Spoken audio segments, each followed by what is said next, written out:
Vamos dar início, então, à segunda parte do nosso estudo sobre os livros poéticos.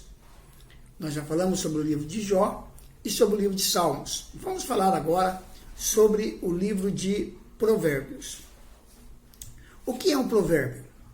Provérbio nada mais é do que um dito breve em lugar de muitas palavras. Você fala muitas coisas em poucas palavras. Isso é um provérbio. Provérbio vem da união de duas palavras, pró, que significa em lugar de, e verba, que significa palavras. Então, é uma máxima concisa. A inteligente concentração de uma verdade ou conselho sagaz em uma fórmula concisa, resumida, mas também marcante, falada de uma maneira que se torna popular e é mais fácil lembrar do que esquecer. Eu acredito que todos nós nos lembramos de provérbios tais como diga-me com quem andas e te direi quem és. Também aquele famoso provérbio água mole em pedra dura, tanto bate até que fura, né? Todos nós lembramos, ouvimos nossos pais, nossos avós, falar esses provérbios, que são chamados também de sabedoria popular, né? Provérbios não é apenas uma antologia, falando agora do livro de Provérbios. Ele não é apenas uma antologia, e sim uma coleção de coleções, relacionadas a um padrão de vida que perdurou por mais de 1 milênio. Então, o livro de Provérbios ele nos fala de um padrão de vida, nos ensina a viver um estilo de vida comprometido com Deus e com os valores de Deus. O livro é um exemplo da tradição sapiencial bíblica e levanta questões sobre valores, comportamento moral, o significado da vida humana e uma conduta direita. São algumas coisas que são muito enfatizadas no livro de Provérbios. O tema recorrente em todo o livro é que o temor a Deus, a submissão à vontade de Deus, é o princípio da sabedoria. A sabedoria no livro de Provérbios é elogiada por seu papel na criação.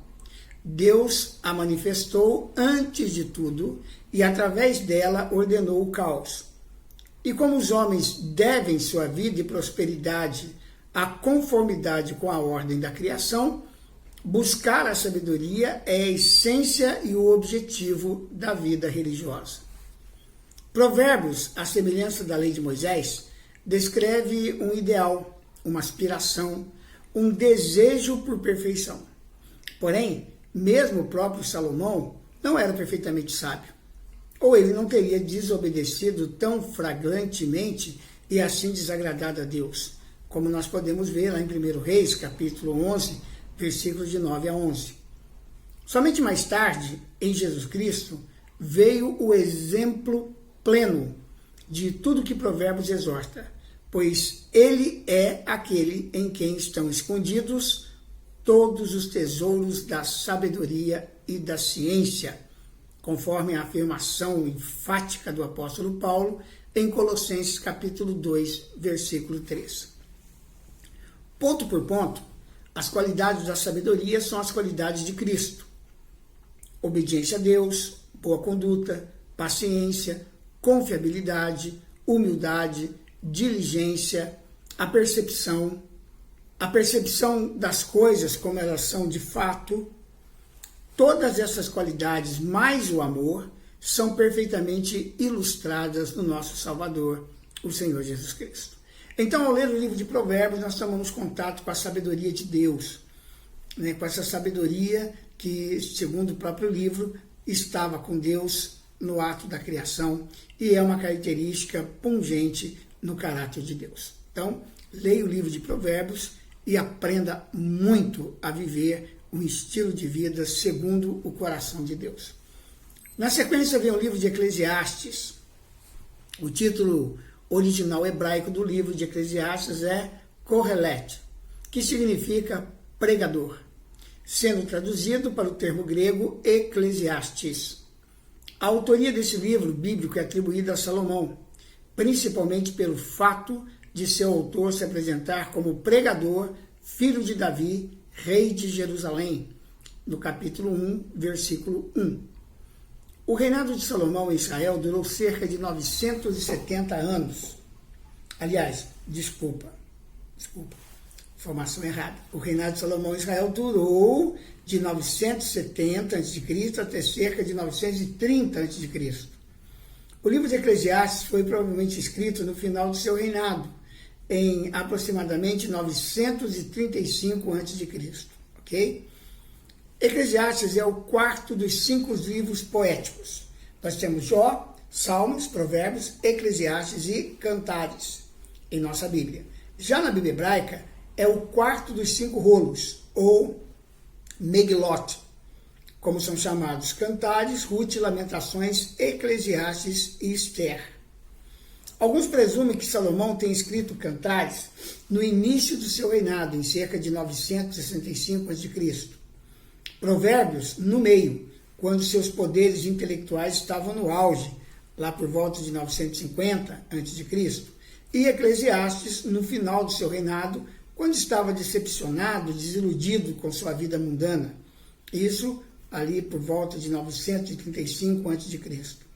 O livro de Eclesiastes registra as observações, reflexões, pesquisas, experimentações de Correlete, que buscou em vão a realidade e a verdade através do racionalismo, ou seja, do raciocínio. Você pode conferir essas observações, essas reflexões do pregador, lá em Eclesiastes capítulo 1, versículo 13, também do capítulo 1, dos versículos 16 a 18, e no capítulo 2, dos versículos 12 a 16.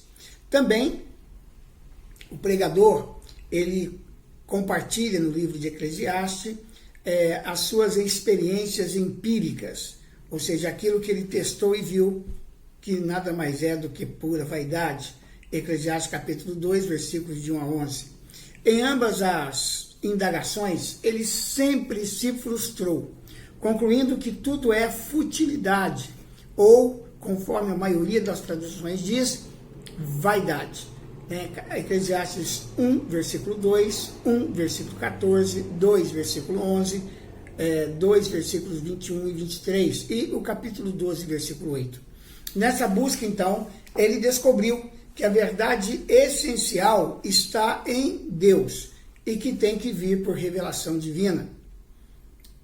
Entendido dessa forma, nem tudo expresso em Eclesiastes é verdade. A Bíblia não contém erros, ok? É uma coisa que é importante nós deixarmos claro aqui. A Bíblia não contém erros, mas a Bíblia registra erros. São coisas diferentes e que devem ser muito bem entendidas. Isso, de forma alguma, fere a doutrina da inspiração das Escrituras. É a mesma coisa, nós dizemos que a Bíblia é a palavra de Deus, mas na Bíblia nós encontramos a palavra de homens, a palavra de anjos e a palavra de Satanás, né? Palavra de demônios, está tudo registrado na Bíblia. Mas, devido à inspiração divina, tudo que está na Bíblia é palavra de Deus. Então, assim também, nós precisamos entender essa questão, né? A Bíblia, ela não contém erros, mas ela registra erros. E Salomão, com certeza, nem tudo que ele fala no livro de Eclesiastes pode ser encarado como verdade.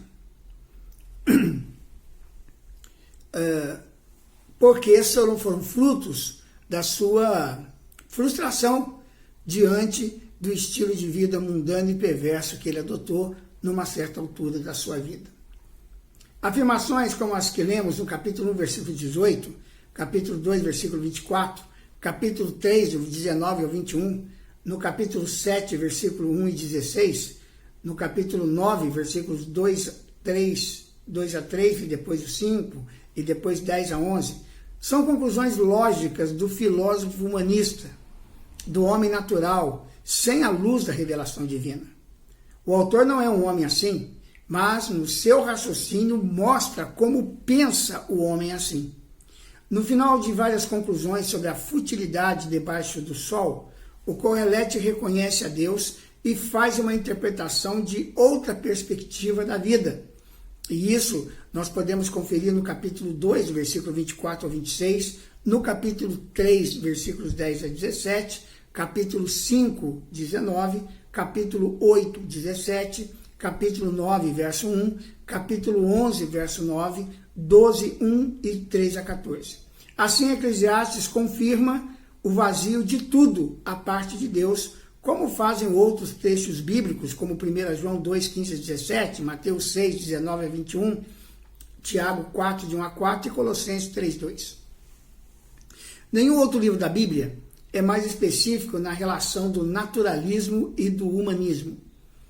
O autor expõe a futilidade de uma filosofia de vida baseada apenas na sabedoria natural e mostra como a sabedoria, riquezas e prazeres resultam em desilusão, se procurados, evidentemente, como sendo um fim em si mesmos. O livro apenas faz uma reflexão de tudo que é vaidade debaixo do sol sem Deus. Ou seja, que sem Deus a vida não tem sentido, como o próprio autor experimentou. Ele se desviou tremendamente dos caminhos de Deus ao se unir com muitas mulheres. Ele teve muitas esposas, né? A Bíblia diz que ele teve 300 esposas, 700 concubinas. Então houve realmente um desvio, até de ordem moral. Mas isso não foi tudo. Com base na influência de suas esposas, Salomão trouxe para o contexto de Israel a adoração a falsos ídolos, a prática da feitiçaria, e ele se desviou tremendamente dos caminhos de Deus. Então, ao ver tudo isso e ver o resultado de tudo isso, é que ele escreveu o livro de Eclesiastes, onde ele compartilha suas frustrações e a visão que ele passou a ter da vida depois de tudo que ele passou. Agora nós vamos para o livro de Cântico dos Cânticos, encerrando essa coleção de livros sapienciais, ou livros poéticos da Bíblia. Cântico dos Cânticos também é chamado de Cantares de Salomão. De acordo com o primeiro versículo, foi Salomão quem escreveu o livro de Cântico dos Cânticos. Este cântico é um dos 1005 que Salomão escreveu, conforme 1 Reis 4:32, sendo o título um superlativo, ou seja, serve para indicar que este é o melhor. Por isso, Cântico dos Cânticos. Entre todos os cânticos, este aqui é o melhor. Salomão provavelmente escreveu esse cântico durante a primeira parte do seu reinado, por volta de 965 a.C. Cântico dos Cânticos é uma poesia que narra a história do amor de Salomão com sua esposa Sulamita. É uma história verdadeira sobre o amor do rei Salomão por sua esposa e o amor dela por ele, embora os eruditos não concordem entre si a respeito de quem era essa esposa entre as mulheres que ele teve, além das concubinas, né? Alguns dizem que ela era a filha do faraó. Outros sugerem que era uma humilde virgem, de nome Sulamita. Cantares ou Cântico dos Cânticos é frequentemente interpretado como uma alegoria do amor do Senhor por Israel ou de Jesus por sua noiva, a igreja. Com certeza, diversos trechos bíblicos empregam a figura do casamento para descrever a relação do Senhor com o seu povo, seja Israel no Antigo Testamento ou a igreja no Novo Testamento. Mas a interpretação mais natural e coerente oferece uma perspectiva importante do plano de Deus para o casamento. Então, o livro de Cantares é um livro muito interessante para ser estudado no discipulado, na ministração de casais. Ele tem muitos ensinamentos importantes para permear a vida íntima de um casal e até mesmo algumas questões de ordem de relacionamento matrimonial. Com isso, nós encerramos os livros poéticos. Na sequência, nós vamos começar a estudar os profetas maiores, que são 5 livros, ok? E eu encontro você no na nossa próxima lição do curso Panorama Bíblico. Que Deus o abençoe. Deixe-me orar rapidamente por você, aproveitando alguns minutos que ainda temos. Pai, eu quero abençoar todos aqueles que estão ligados no curso Panorama Bíblico e que nós possamos, Senhor, aprender com a Tua Palavra a viver uma vida digna do nosso Senhor Jesus Cristo. Que não sejamos apenas ouvintes, leitores e estudantes da Palavra, mas sejamos praticantes, porque este é verdadeiramente o real motivo de o Senhor ter nos dado a Bíblia, para sermos praticantes da Tua Palavra. Quero abençoar todos os nossos alunos que estão ligados conosco, em nome de Jesus. Com isso, eu deixo um grande abraço para você, lembrando você de se inscrever no nosso canal e dar o seu comentário, o seu like, nos ajudando a crescer nesse projeto de ensinar a palavra de Deus a todos aqueles que quiserem. Um grande abraço e até a próxima, em nome de Jesus.